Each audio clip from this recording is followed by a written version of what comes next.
Jan sir, my name is STUTI Pandey. I read in class UKG. Today is story name is XAVIER'S dog. Today's story. Today is story name. Okay, I will tell a story. I will story. The name of the story is Name of story name is XAVIER'S dog. right. Once there was a dog carrying a piece in his mouth. He was passing through a jungle. He was causing a piece. Suddenly, he saw his own. Sonny, he saw. Good. He saw his own shadow in the His own shadow. His own shadow. His, ऐसे नहीं, his. His हाँ.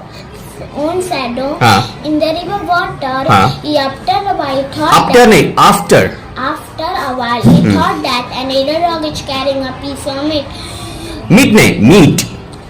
हाँ. He barked and the piece of meat,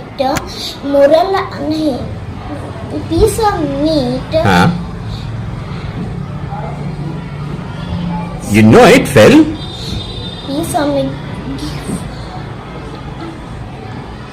Piece of meat fell in the river water, no? fell on river water. Right. Moral of this story: greedily all evils. Right. And Thank you. Have a nice day. oh, beautiful, huh?